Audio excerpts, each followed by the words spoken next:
Sanjay Yadav. Thank you उपसभापति महोदय।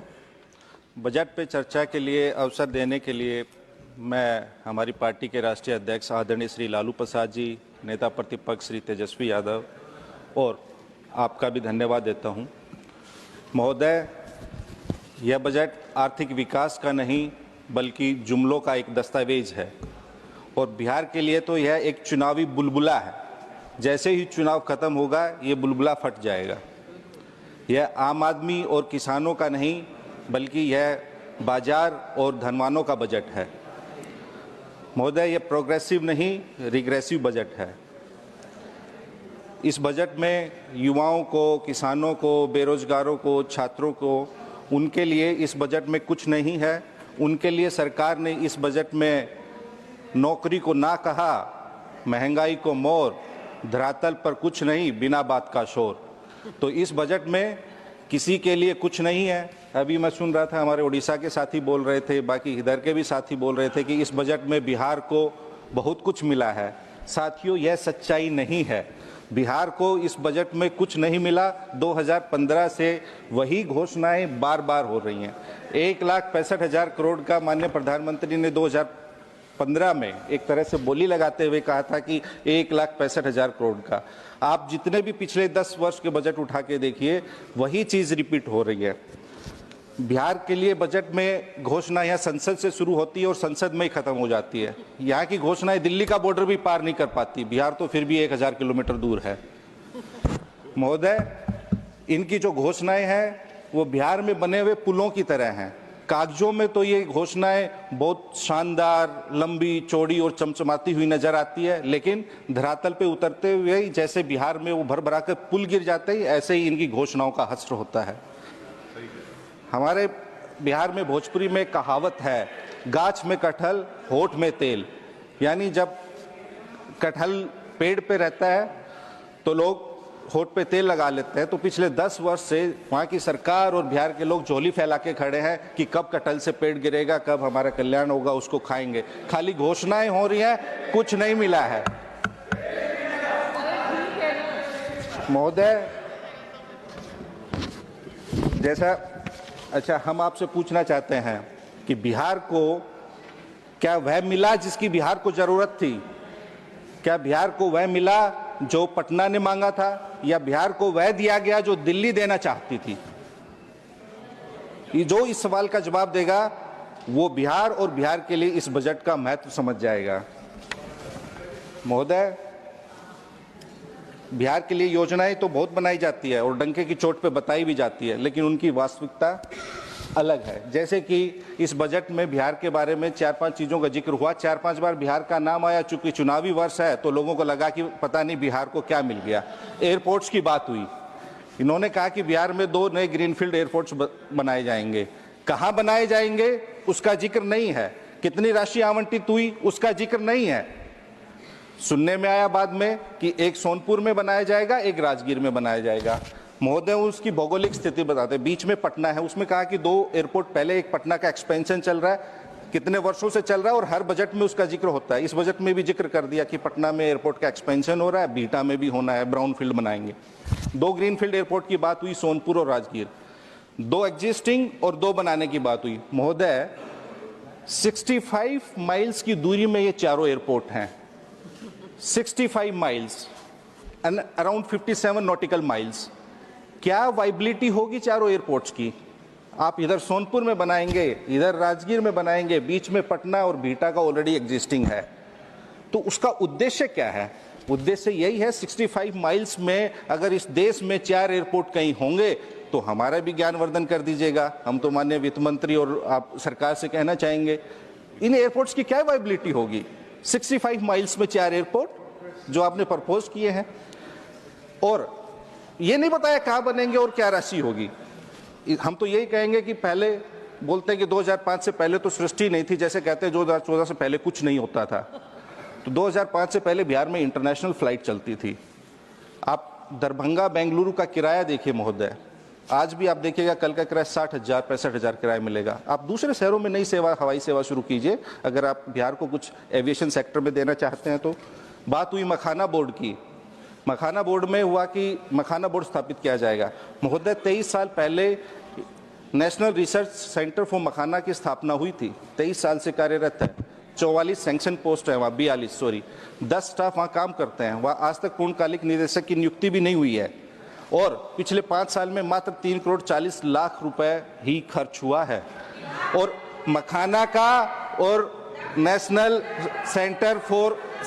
Research for मखाना का मैंडेट सेम ही है। जब रिसर्च सेंटर था तो आपने मखाना बोर्ड की क्या बनाना है? इन्होंने बात की वेस्टर्न कोसी कनाल प्रोजेक्ट की। महोदय, ये प्रोजेक्ट 60 साल से अधिक समय से चल रहा है। उसमें खाली एक लाइन लिखी है बजट में कि वित्तीय मदद दी जाएगी। कितनी वित्तीय मदद दी जाएगी उसका जिक्र नहीं है।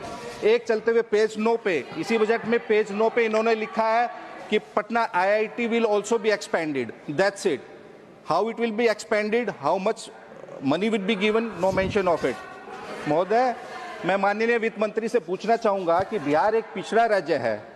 केंद्र के द्वारा बिहार में किया गया प्रति व्यक्ति निवेश क्या है और इसी सरकार का महाराष्ट्र, गुजरात और आंध्र प्रदेश में प्रति व्यक्ति निवेश क्या है और आपने बिहार में प्रति व्यक्ति निवेश कितना किया है और प्रति व्यक्ति निवेश की राष्ट्रीय औसत क्या है, ये सरकार बताए।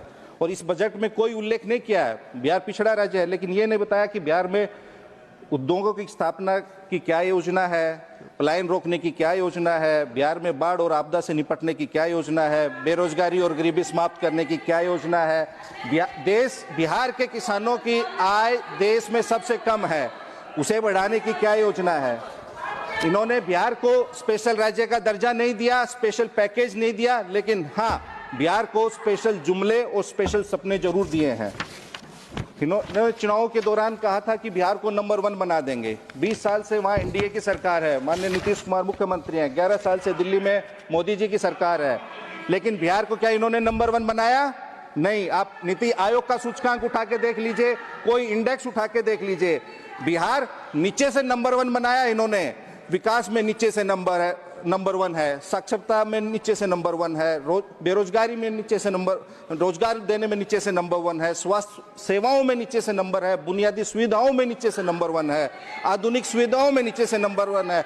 20 साल सरकार में है NDA वहां बिहार में, लेकिन हाँ, बिहार को इन्होंने कुछ चीजों में नंबर 1 जरूर बनाया है। किन चीजों में नंबर 1 बनाया है? अपराध में नंबर 1 बनाया है, भ्रष्टाचार में नंबर 1 बनाया है, पेपर लीक में नंबर 1 बनाया है, बेरोजगारी में नंबर 1 बनाया है, पलायन में नंबर 1 बनाया है, नौकरी मांगने पर लाठी और डंडा चलाने और थप्पड़ मारने में नंबर 1 बनाया है, मल्टी डायमेंशनल पॉवर्टी में नंबर 1 बनाया है। महोदय, माननीय वित्त मंत्री 2020 के चुनाव में बिहार में गई थी। इन्होंने घोषणा की थी कि बिहार में NDA की सरकार बनने पे 19 लाख नौकरियां दी जाएंगी। कितनी नौकरी दी, मैं पूछना चाहता हूं, माननीय वित्त मंत्री इसका जवाब दे। आप 2 दशक से सरकार में है, 1 दशक से यहाँ सरकार में है। मैं सरकार से इतना ही कहूंगा कि बहुत हो चुका, अब बिहार का भाषण और राशन से शोषण मत कीजिए। 14 करोड़ बिहारवासी, युवा बिहार है, वो भी सपना देखना चाहता है। वो चाहता है कि बिहार नंबर 1 रहे। हमारे नेता तेजस्वी यादव 17 महीने के लिए सरकार में थे, 5 लाख नौकरियां दी, 3.5 लाख नौकरियां प्रक्रियाधीन करवाई, जातिगत सर्वेक्षण देश में प्रथम बार करवाया, 65% तक आरक्षण बढ़वाया। 11 वर्षों से बिहार इनकी घोषणाओं की भेंट चढ़ रहा है। अरे मन की बात करने वालों, थोड़ा अन्न की भी बात किया करो, सपनों की बात करने वालों, थोड़ा सच की भी बात किया करो। महोदय, देश में आमदनी का कोई जरिया नहीं है, नौकरी और रोजगार के अवसर सृजित नहीं हो रहे हैं। आप GDP की बात करते हैं, GDP हमारे एम्बिशंस को माप सकती है, लेकिन हमारी कंडीशन को नहीं माप सकती। मिडिल क्लास के सामने बहुत सारी चुनौतियां हैं। लोग आर्थिक तंगी के लिए छोटी छोटी जरूरतें पूरे करने के लिए कर्ज ले रहे हैं, उसे चुका नहीं पा रहे हैं। देश में 10,000 रुपए का कर्ज लोग चुका नहीं पा रहे हैं। और हमारी अर्थव्यवस्था के हालात पर मुझे यह शेर याद आ रहा है कि दीवारें खड़ी हुई हैं, लेकिन अंदर से मकान गिर रहा है। अगर इन्हें सच्चाई से अवगत कराओ तो ये बुरा मान जाते हैं। हम इन्हें कहते हैं कि आप बीमारी को खत्म करो, लेकिन ये बीमारी को खत्म करने की बजाय बीमार को ही खत्म करना शुरू कर देते हैं। इस पर इतना ही कहना चाहूंगा कि मुद्दतों पुरानी दीवार को कब तक कलाकारियों से नया करते रहेंगे। बुनियाद दिन ब दिन कमजोर होनी ही है, दीवार रंगीन ही सही गिरनी ही है। ये महोदय, इन्होंने इस देश के नौजवानों की आशाओं को निराशाओं में बदल दिया है। नोटबंदी ने आबाद व्यापार को बर्बाद कर दिया है, मुमकिन को नामुमकिन कर दिया है, सुख को दुख में बदल दिया है और देश की प्रगति को दुर्गति की अग्नि में झोंक दिया है। इन्होंने बेरोजगार और युवाओं पे इतना अत्याचार कर रहे हैं कि अग्निवीर की योजना लेके आए, ठीक है आप ले आए, लेकिन अब अग्निवीर का अगर कोई फॉर्म भरता है उसको 550 रुपए देना होता है और उसके ऊपर 18% GST देनी होती है। ये इन्होंने युवाओं के साथ किया है। पेज नंबर 12 पे इसी बजट में माननीय वित्त मंत्री ने मेक इन इंडिया का जिक्र किया। आपने क्या मेक इन इंडिया किया है? इन्होंने मेक इन इंडिया किया है, महंगाई में मेक इन इंडिया हुआ है, बेरोजगारी में मेक इन इंडिया हुआ है, गरीबी मेक इन इंडिया हुई है, पलायन मेक इन इंडिया, नफरत और घृणा का मेक इन इंडिया किया है इन्होंने। महोदय, जब अगर आप आगे बढ़ना चाहते हैं, देश को आगे बढ़ाना चाहते हैं, अर्थव्यवस्था को आगे बढ़ाना चाहते हैं, तो जब मुल्क में शांति, सौहार्द, प्रेम और भाईचारा होगा, समावेशी नीतियों और संवैधानिक मूल्यों के अनुरूप निर्णय लिए जाएंगे, तभी हमारी अर्थव्यवस्था आगे बढ़ेगी। अन्यथा सामाजिक सद्भाव रहेगा तो ही देश आगे बढ़ेगा, नहीं तो चंद लोगों को छोड़ के कोई आगे नहीं बढ़ेगा। महोदय, हालात खराब होने से कौमें तबाह नहीं होती, हालात खराब होने से कौमें तबाह नहीं होती, दिमाग खराब होने से कौमें तबाह होती है। और दिमाग कौन खराब कर रहा है? इन लोगों की। हम बेरोजगारी की बात कर